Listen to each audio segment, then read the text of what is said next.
Shalom, kita berjumpa lagi dalam program Suara Gembala yang kali ini adalah menyuarakan mengenai gembala dan domba. Suara Gembala kali ini akan bicara bahwa gembalaku dan bukan gembala Israel. Masih di Mazmur 23 ayat 1 yang demikian bunyinya. Tuhan adalah gembalaku, takkan kekurangan aku. Gembala yang dikasihi Tuhan, pengakuan Daud mengenai Tuhan adalah gembalaku adalah pengakuan yang radikal. Kenapa? Karena dia tidak berkata bahwa Tuhan adalah gembala Israel. Dia juga tidak berkata bahwa Tuhan adalah gembala umat manusia di seluruh dunia, tetapi dia berkata Tuhan adalah gembalaku secara pribadi. Apakah benar Tuhan adalah gembalaku secara pribadi? Pernahkah kamu punya pengalaman bahwa Tuhan adalah gembalamu secara pribadi? Ada banyak orang yang tidak pernah mengalami hal itu, dan itulah sebabnya banyak orang yang meninggalkan Tuhan dan akhirnya tidak bisa setia untuk mengikuti Tuhan. Mengapa? Karena pengalaman penggembalaan Tuhan secara pribadi tidak pernah dia alami. Dia tidak memahami bahwa Tuhan yang huruf besar, Tuhan yang transenden itu adalah Tuhan yang imanen, Tuhan yang terlibat dalam sejarah, Tuhan yang datang ke dunia menjadi penebus dosa, menjadi juru selamat umat manusia. Mereka tidak tahu itu dan tidak mengalami itu, sehingga banyak yang meninggalkan Tuhan. Dan lagi mereka tidak mau merendahkan diri dan menjadi pribadi yang lemah, yang tak berdaya, bahkan yang bodoh seperti domba. Sebaliknya mereka merasa sombong dan bisa berbuat banyak, bisa melakukan banyak hal di dunia ini sehingga dia tidak mau uluran tangan Tuhan itu. Nah, Daud paham bahwa Tuhan yang adalah non jauh di sana, transenden, tapi imanen, datang di dalam sejarah dan memberikan pertolongan kepada manusia dengan berbagai macam cara. Daud tahu itu. Nah, persoalannya Daud bisa merendahkan diri seperti domba terhadap gembala atau tidak, itu persoalannya. Kenapa? Karena Daud itu orang kuat. Daud itu dengan tongkatnya, tongkat gembala, dia mengalahkan singa, dia mengalahkan serigala, dia mengalahkan ular-ular yang akan memangsa domba-dombanya. Daud juga dengan gagah perkasanya, dia menumbangkan si raksasa Goliat itu. Dia potong kepalanya. Daud juga berlaksa-laksa, tentara Filistin dikalahkan. Daud raja yang berkuasa. Daud raja yang punya pengaruh luar biasa di tanah Israel kala itu. Nah, orang yang seperti itu bisa tidak memposisikan dirinya sebagai domba yang dulu, yang bodoh, yang tidak bertanduk, yang lemah, dan membutuhkan pertolongan orang lain. Nah, masalah kita juga seperti itu. Tidak mau rendah hati, tidak mau menyerahkan diri kepada Tuhan. Kita selalu punya asumsi, aku bisa. Dengan kemampuan iptekku, aku dapat menaklukkan dunia.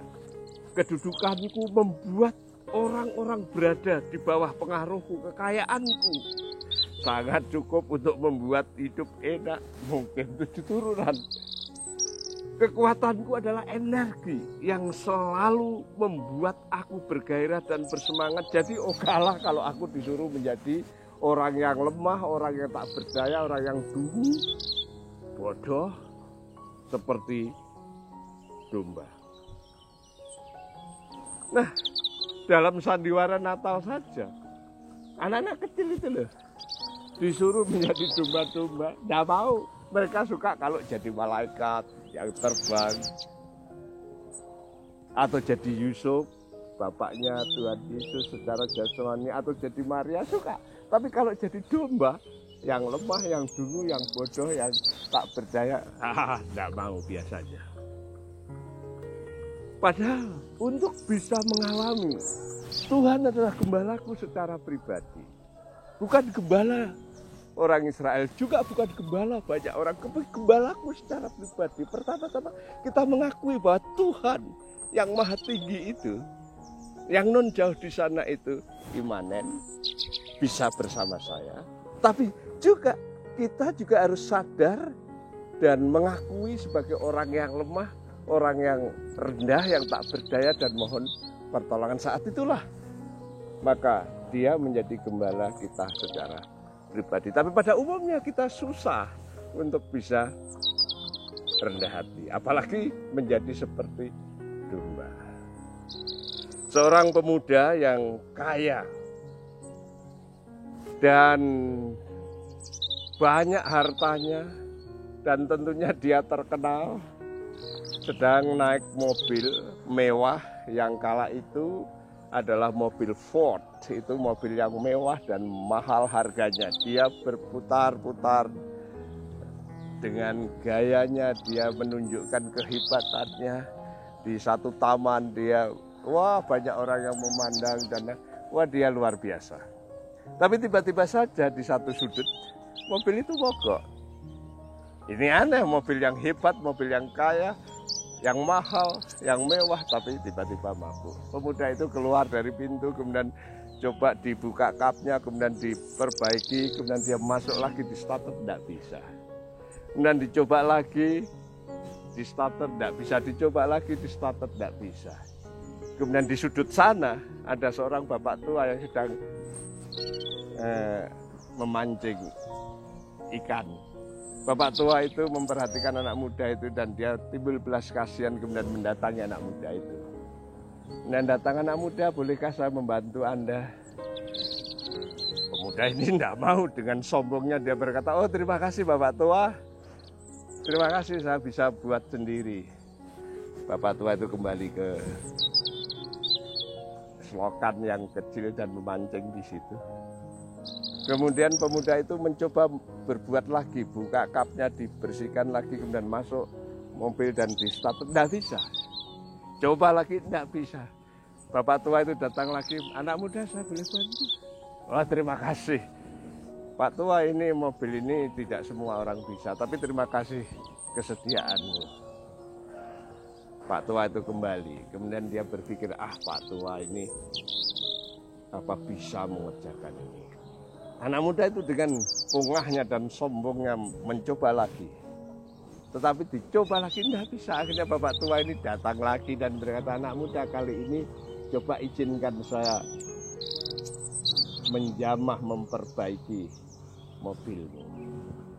Akhirnya karena sudah merasa tidak bisa, ya sudahlah, siapa tahu bisa dia menyerahkan. Dan bapak tua itu berkata, coba buka kapnya.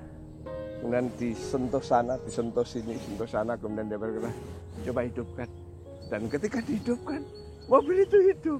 Wah, anak muda ini dengan rasa malu-malu kucing, dia keluar dari mobilnya, kemudian mau memberi uang sebagai ucapan terima kasih kepada bapak tua itu.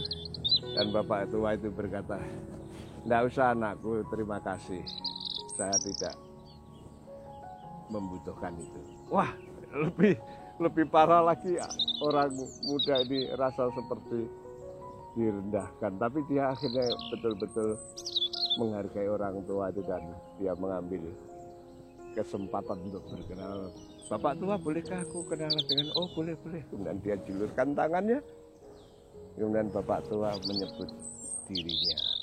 I am Henry Ford. Wah, dia kaget pemuda itu. Bagaimana mungkin? Dia adalah Henry Ford, sekalipun dia orang tua. Jelas mobil itu disentuh. Sekali dua kali pasti hidup karena mobil itu adalah ciptaan Henry Ford. Nah, kita ini ciptaan Tuhan. Kita adalah ciptaan Tuhan yang maha besar itu. Ada banyak hal yang kita tidak tahu kan, tapi kita sering kali sombong dan merasa saya bisa, saya tahu, saya mampu.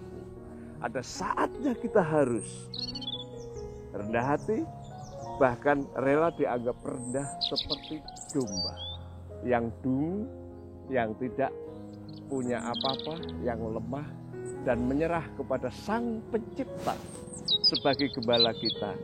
Maka Dia akan menolong kita, Dia akan memberkati kita, karena Dia adalah gembalamu secara pribadi. Dia adalah gembalaku secara pribadi. Tuhan memberkati. Mari kita berdoa. Bapa yang di surga, terima kasih atas kebenaran firman-Mu hari ini, bahwa Engkau pencipta bumi langit dan segala isinya. Engkau non jauh di sana, tapi Engkau terlibat dalam kehidupan manusia. Bahkan Engkau adalah gembalaku secara pribadi bagi orang-orang yang menyadari keberadaan-Mu sebagai Tuhan. Bukan hanya Tuhan yang di sana, tapi Tuhan yang dekat di sini. Tapi juga bagi orang-orang yang menyadari keterbatasannya seperti domba yang berharap kepada gembala. Kami berharap kepadamu, Tuhan akan memberkati kami. Dalam nama Tuhan Yesus. Amin.